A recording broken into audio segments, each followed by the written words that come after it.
Bonjour à tous, et puis d'abord merci de m'inviter, c'est super cool. Quand j'ai vu le programme, en réalité, j'étais pas sûr d'être invité, puisque ce matin, on vous a montré que le marketing allait être augmenté, glorifié, etc. avec l'intelligence artificielle, limite que ça allait être presque de la magie, et c'est vrai. Et ma conviction, en réalité, sur ce sujet, c'est plutôt que l'intelligence artificielle va disrupter totalement le marketing jusqu'à le rendre obsolète. Alors, ce n'est pas de la provocation, parce que je sais que vous êtes des professionnels du marketing. Et pour être honnête intellectuellement avec vous, c'était la conviction que j'avais sur ces 4 dernières années jusqu'à il y a à peu près 1 an. En réalité, on vit en ce moment, avec la transformation digitale dont on nous parle depuis quelques années, une période de disruption. Tout est en train de disparaître, que ce soit des industries, des métiers, des références, des hiérarchies, des codes, etc., pour être remplacé très rapidement par d'autres valeurs, d'autres références dans tous les secteurs, sans exception, et ça va très très vite. Ce n'est pas une mauvaise nouvelle parce que ça crée énormément de valeur dans tous les domaines. Évidemment, si tout est en train de se faire disrupter en ce moment, on a eu le symbole avec Uber sur les taxis, on va commencer à le voir sur l'hébergement avec Airbnb, demain ce sera la banque, les notaires, toutes les industries sans exception, il n'y a aucune raison que le marketing ne se fasse pas disrupter. Ce qui se passe en ce moment, c'est qu'on vit une autre période d'accélération de la disruption avec l'intelligence artificielle. On vous l'a très bien expliqué ce matin. L'intelligence artificielle, ça n'est plus programmer des machines avec des règles pour essayer d'imiter notre intelligence. C'est au contraire s'inspirer des algorithmes d'apprentissage qu'on aurait dans le cerveau pour essayer de faire la même chose par des machines. Et ça fonctionne très bien. Vous savez qu'un bébé n'a pas besoin des règles de la grammaire pour apprendre à parler. Il est bombardé par des gens qui parlent autour de lui et il comprend implicitement ces règles sans même savoir qu'elles existent. C'est comme ça qu'on fait de l'intelligence artificielle aujourd'hui. On est exposé aux données de l'environnement et on cherche à conceptualiser pour comprendre. Et ça donne des résultats dans tous les domaines. Je ne vais pas revenir sur tous ces résultats impressionnants, puisqu'on ne nous parle que de ça depuis 2 ans, que ce soit dans la recherche contre le cancer, le diagnostic médical, conduire des Google Cars, gagner au Go. Est-ce que vous connaissez Tinder ? Ah, c'est génial parce que quand je demande en conférence en ce moment si les gens connaissent Tinder, la plupart du temps, ils baissent la tête. Vous, au moins, vous êtes honnête. Mon Tinder, vous savez que le patron de Tinder a déclaré qu'ils allaient commencer à utiliser ces algorithmes de deep learning. Au passage, le deep learning est en train de mourir. Ça commence à être remplacé par des algos bayésiens. Vous allez entendre parler cette année. Le patron de Tinder, ce qui veut dire qu'il n'y aura plus besoin d'utiliser beaucoup de données pour faire de l'IA, contrairement à ce qui a été dit juste avant. Le patron de Tinder, pour revenir à Tinder, non, parce qu'on dit en ce moment qu'il faut utiliser beaucoup de données pour faire du deep learning. C'est vrai, mais le deep learning commence à se faire disrupter par le Bayesian en ce moment. On en reparlera. Le patron de Tinder, il a déclaré qu'il commençait à utiliser ces algorithmes pour vous trouver le ou la partenaire parfaite en fonction de tous vos critères, surtout ceux dont vous n'avez aucune conscience. Et ça va être stupéfiant de se rendre compte que finalement, on est beaucoup plus prévisible qu'on le pense. On peut nous connaître très facilement. Le problème, c'est que ces algos, on ne sait pas comment ils marchent. Ils font de la microsegmentation, ça marche, c'est pertinent, mais on ne sait pas comment ça marche. Donc effectivement, je pourrais vous faire une liste d'exemples de tout ce qui se fait en intelligence artificielle parce qu'on commence à en mettre absolument partout. Le patron de Google a déclaré à la dernière keynote qu'on passait d'un monde mobile first à un monde AI first. Elle sera absolument omnisciente, l'intelligence artificielle, il y en aura absolument partout. La raison pour laquelle ma conviction, c'est que le marketing va devenir et doit devenir obsolète avec l'intelligence artificielle, c'est surtout pas pour des questions d'automatisation. Effectivement, le marketeur va gagner énormément de temps, va être beaucoup plus précis, va pouvoir mieux comprendre son environnement, micro-segmenter. Mais le problème, c'est que lorsqu'on dit ça, et lorsque je discute avec des responsables marketing, je suis totalement d'accord avec eux sur cette analyse. Tous ces outils vont nous permettre de faire ça. Le problème, c'est que cette analyse, elle est incomplète, parce qu'elle s'intéresse uniquement au côté du marketing. Pour faire une analyse complète de l'impact du marketing, avec l'arrivée de l'intelligence artificielle, il faut regarder côté client ce qui va se passer. Et côté client, les utilisateurs, au sens large, vont eux aussi avoir des moyens qui utilisent l'intelligence artificielle pour se protéger progressivement de l'influence du marketing. En réalité, quand on se place côté client, tout le monde déteste le marketing. Personne n'aime être le jouet du marketing, de se faire influencer par les techniques marketing. Quand on est côté responsable marketing, évidemment, on adore ça, c'est notre but. On veut influencer, on veut vendre plus. On veut que le client achète et consomme plus. Et ça marche très très bien. Quand on est côté client, c'est quelque chose qu'on n'aime pas. Et à chaque fois, dans l'histoire, même sans parler d'intelligence artificielle, que des techniques marketing ont fonctionné, ont été pertinentes, le client a cherché des moyens de s'en protéger. Et quand je dis le client, c'est soit lui, soit des entrepreneurs qui ont vu le problème et qui essaient de le protéger. Premier exemple, très basique, technique de marketing de base, la publicité en ligne. Ça a fonctionné au début du web très très bien, en faisant ça comme un bourrin. Aujourd'hui, il faut être beaucoup plus subtil. Qu'est-ce qui est arrivé en face côté client? Les ad bloqueurs. Je suis d'accord avec vous, très peu utilisés, mais de plus en plus en tout cas, signe que lorsqu'on essaie d'utiliser une technique marketing pour influencer, le client a les moyens de progressivement de s'en protéger. Deuxième exemple, les comparateurs de prix. À chaque fois qu'on utilisait des techniques marketing il y a quelques années, on pouvait se permettre de vendre plus cher un produit lorsqu'on arrivait à atteindre un client, de marger plus. C'est comme ça qu'on était récompensé par cette technique marketing. Qu'est-ce qui s'est passé? Des entrepreneurs s'en sont rendus compte, ils créent des comparateurs de prix, ça fait converger les prix.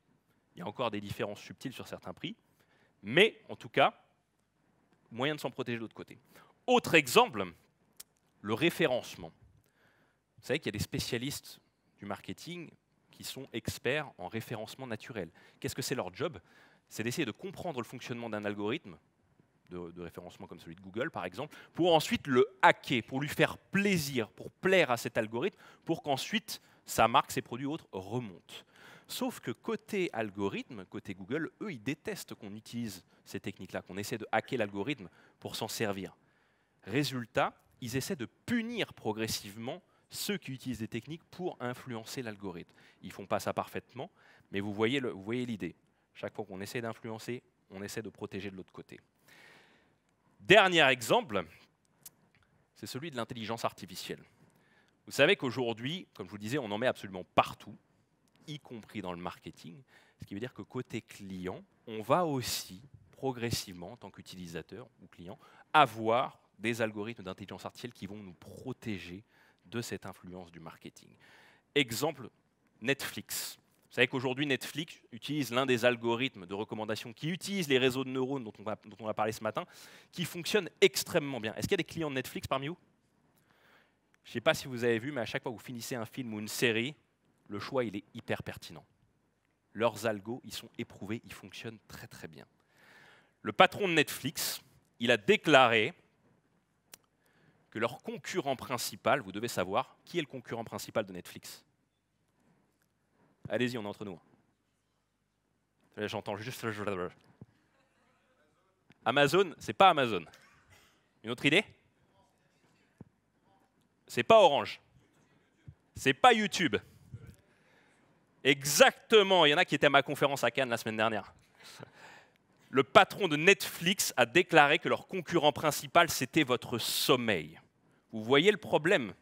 C'est que le marketing fonctionne tellement bien aujourd'hui, et c'est vrai, notamment avec le neuromarketing, qui va voir dans le cerveau des gens ce qui se passe pour ensuite tenter de les influencer, qu'aujourd'hui, en tant qu'utilisateur et en tant que client, on va de plus en plus avoir besoin de s'en protéger. Est-ce qu'il y en a parmi vous qui connaissent Tristan Harris? Tristan Harris, vous allez de plus en plus entendre parler de lui, c'est un ancien designer de produits de chez Google, qui maintenant est sorti, et qui évangélise sur la nécessité de se protéger de toutes ces techniques d'influence qui maintenant utilisent l'intelligence artificielle, qui manipulent le consommateur dans ses comportements pour créer des comportements compulsifs d'utilisation. Il nous explique, par exemple, que tout est paramétré avec des algorithmes pour vous rendre accro à Facebook, notamment la timeline. Si vous descendez lorsque vous scrollez la timeline de Facebook, au début ça vous intéresse, vous commencez à descendre, ça commence à vous ennuyer progressivement, et dès que vous avez atteint un niveau d'ennui et que vous allez quitter Facebook, hop, il y a un petit article qui est pertinent, et vous restez. Ça marche super bien. Sauf que ça nous rend accro, on passe énormément de temps, on relance Facebook de manière compulsive parce que ça nous fait plaisir, ça libère de la dopamine dans le cerveau, on a des notifications rouges, parce que ça libère l'anxiété une fois qu'on les a validées dans le cerveau, etc. Vous voyez que ces techniques fonctionnent extrêmement bien, et sa mission à Tristan Harris, c'est de se dire le marketing marche tellement bien et va encore mieux marcher avec l'intelligence artificielle qu'on a une nécessité de s'en protéger. Ce qui veut dire que demain, de la même manière qu'on a eu des ad-bloqueurs pour la publicité, qu'on a eu des comparateurs de prix pour empêcher qu'il y ait des divergences de prix trop importantes, qu'on a Google qui essaie de protéger son moteur de recherche des marketeurs qui essaient de le hacker, on va avoir la même chose pour se protéger de ces algos d'intelligence artificielle côté marketing qui nous influencent. Et c'est une excellente nouvelle. Si ça n'existe pas, de toute manière, c'est une opportunité pour des startups, des entrepreneurs, ou même un géant de la tech qui veut tuer son concurrent, qui abuse, de dire « je protège aussi le client de l'influence du marketing ». Parce que la conviction de ces professionnels de la tech, c'est que le digital est darwinien. Autrement dit, ce qui est pertinent, ce qui a de la valeur, ce qui est adapté à son environnement, en gros ce que les clients veulent à un moment, etc., est sélectionné par l'environnement, récompensé, diffusé massivement. Aujourd'hui, on ne peut plus cacher un produit, un service, un YouTuber, un article sur le web, ce que vous voulez, qui est pertinent, qui est adapté à son environnement. Lorsqu'il est trouvé et qu'il a de la valeur, qu'il est adapté à son environnement, il est immédiatement diffusé massivement sur le web. On ne peut plus cacher ce type de valeur. Aujourd'hui, on peut encore, avec ces techniques marketing et avec ces algos, influencer la consommation de produits, mais on pourra de moins en moins le faire, parce que le digital fait émerger spontanément ce qui a de la valeur. Et ça, c'est génial, parce qu'on découvre cette valeur un petit peu partout. Ça ne sera plus un avantage concurrentiel pour une boîte de pousser avec des grosses campagnes marketing des produits, des services, ou même des youtubeurs, ce que vous voulez, parce que c'est l'environnement digital qui le sélectionnera, qui le récompensera et qui le diffusera massivement autour de lui. Autrement dit, le marketing est une course.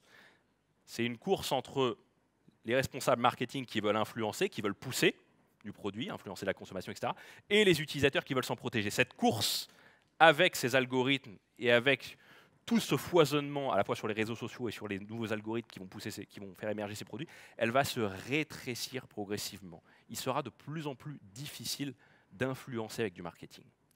Alors évidemment, tous ces algorithmes qui vont être utilisés pour connaître un marché. Parce que le marketing, ce n'est pas que influencer. Ils vont être utilisés de manière pertinente pour connaître les clients, savoir ce qu'ils veulent, etc., pour améliorer les produits et les services. Par contre, toute la partie marketing qui consiste à influencer, entre guillemets manipuler, même si je sais que dans le marketing, on n'aime pas employer ce mot-là, cette partie-là risque de devenir obsolète et c'est une excellente nouvelle pour la valeur que ça crée pour tout le monde. Alléluia. C'est ça ? Alléluia. J'ai plus de temps pour tout le monde ? J'ai plus de temps pour finir ? Tu as une minute ? Une minute, voilà. Fais-toi plaisir. Rappelez-vous, un truc super. En ce moment, on vous dit, on a des plateformes, on a des algos, on a des trucs géniaux qui apportent plein de valeur. C'est vrai.